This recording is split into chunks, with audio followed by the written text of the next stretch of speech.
Hey everyone, and welcome back to My Lilac Hill.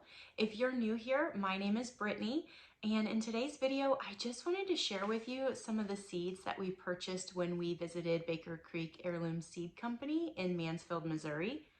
Now, these are not all of the seeds that we plan to grow for the 2024 growing season. As some of you may be aware, if you follow the channel, I do run a CSA program, and this will be my second season running that program. So I will be growing much more than what I have shown here. But these are just some of the seeds we picked up, and I wanted to share them with you. Some of them I have grown before, most of them I have not.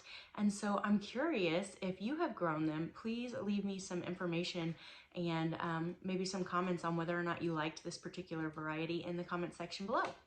So without further ado, we're going to go ahead and get into this seed haul. The first type of seeds that I want to talk about are the flowers that we picked up, because I am planning on expanding my cut flower growing quite a bit this year. And some of these I picked out and some of them Kyle picked out because he wanted to see them growing as well.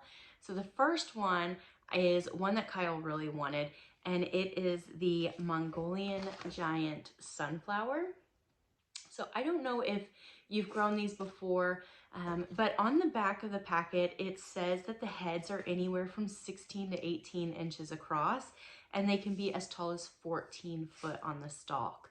So I am super excited to see these growing in our garden. And then one of the fillers that I plan on using this year is amaranth and quinoa.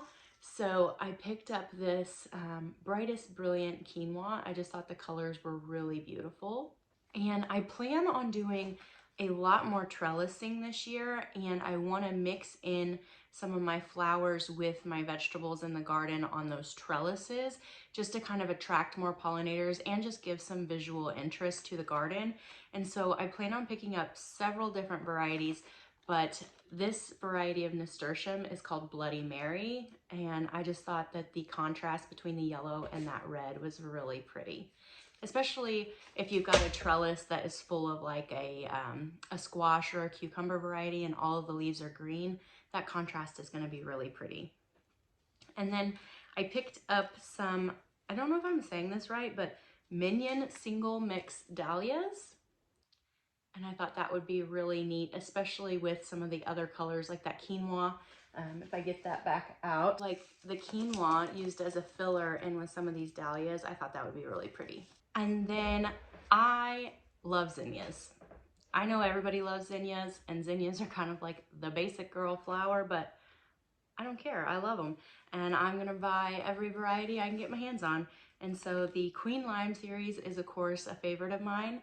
So I picked up some Queen Lime blush. Now, my husband, Kyle, he really loves hollyhocks. I like hollyhocks too, but I think this is one that he picked out. This is a double carnival rosy red. I think that's going to be really pretty. 2 years ago, the first season that I was living in the house over on the hill that I just moved from, I grew a pollinator mix from Haas Tools, or Haas Garden Tools. I think it was called Bee Feed pollinator mix. They have a few different pollinator varieties, but I believe that's the one that it was. And I grew that in my front garden right outside of my kitchen. And I do have some videos on that. So if I can find the exact video, I'll link it. Otherwise, just check out my garden tour videos from the 2022 season and you should see it. But one of my favorite flowers in that mix was Indian Blanket. So when I saw this at Baker Creek, I had to pick up a packet. Of course, some more zinnias. Now these are kind of more like the old-fashioned zinnias in my opinion. A little bit smaller, and they've got the bigger head. And so I thought that would be a neat little pop of texture in some of my bouquets. And then another flower that was in that pollinator mix that I loved so much was the cone flowers. And so I'm trying to bring in a variety of different cone flowers, also known as echinacea. And I saw this green twister, and I thought that that was really fun and a great pop of color. So I went ahead and picked up a pack of that.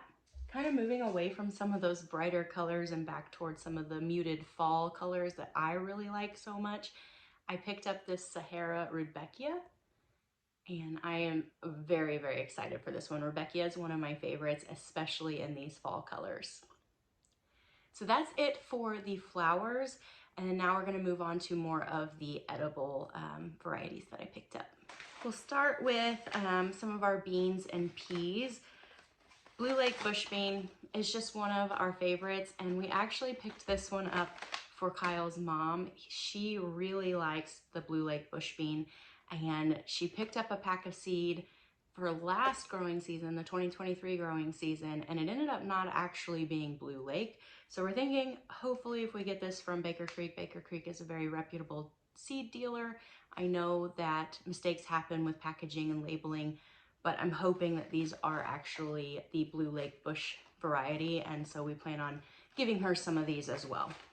And I have never tried these, but I'm super excited for them. It's the Chinese red noodle bean. They get very long, as you can see here in the picture. On the back, it says that they can get up to 18 inches long, and they're really good and keep most of their color when they're sauteed.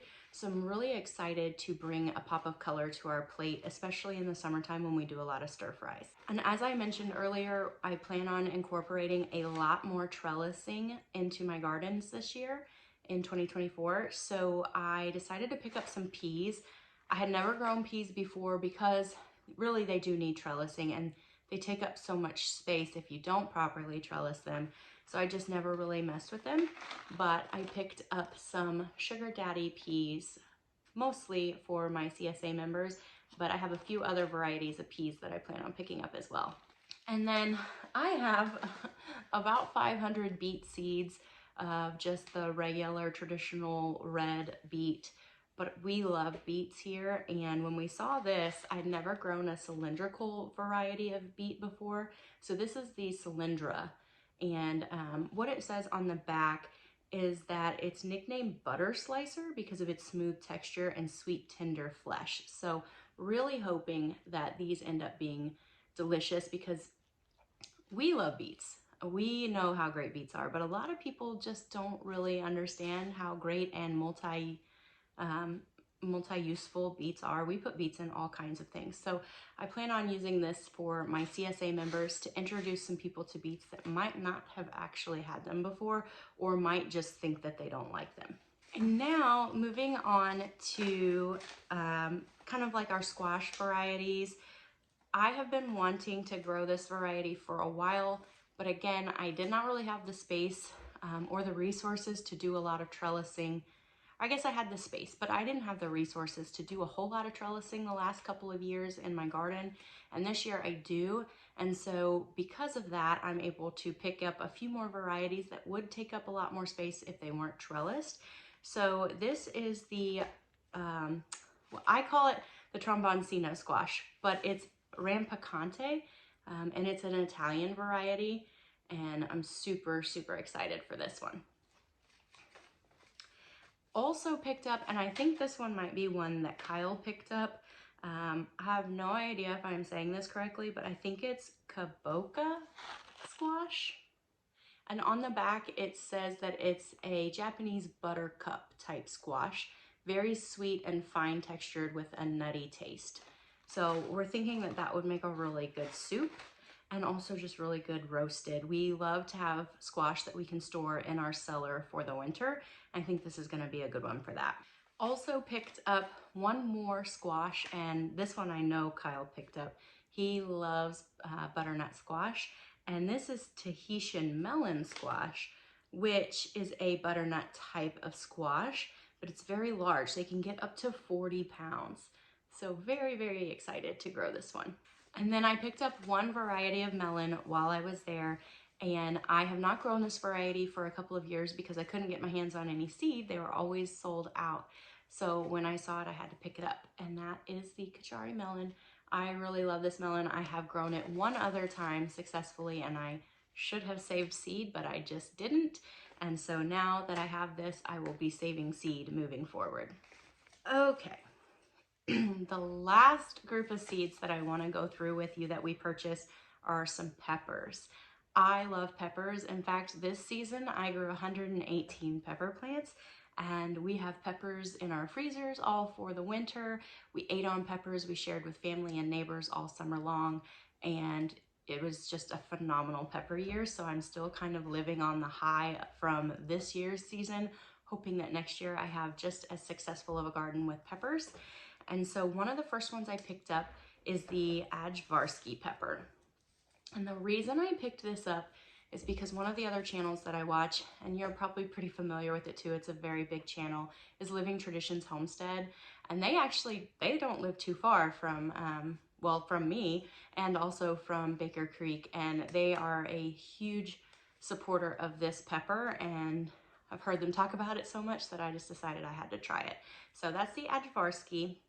The next one I grew in my last CSA program and fell in love with it. It's my absolute favorite red pepper, and I'm probably not saying this one right either, but I think it's Lesia or Lesia, and supposedly it's like the sweetest pepper of all time, and it has a thicker flesh, which I prefer with my peppers, and it's very high yielding. So this one is a phenomenal pepper, especially if you're growing for production to either put up or to sell. Now we're moving into a few of the hotter peppers. This one is my favorite hot pepper, and it's the Sugar Rush Peach. It's not excruciatingly hot, but it does have a nice smoky heat with a sweet finish, and I just love this pepper. The next one is one that I did not pick out. Kyle had to have picked this one out because I don't go this hot when I'm growing for myself, but he does like some hot sauces, and he wanted me to try fermenting to make him some hot sauces out of hotter peppers than I typically grow, and I agreed to do that. So he picked up the Puma pepper. And what it says on the back is it's a masterful mix of visual intrigue and high intensity, and that the fruit is a habanero level heat. So pretty hot. I don't typically go above like a jalapeno. So I don't know if I will consume these myself just as a pepper. I'll probably consume the hot sauce that I make because I do like hot sauce, but that is what this one is for.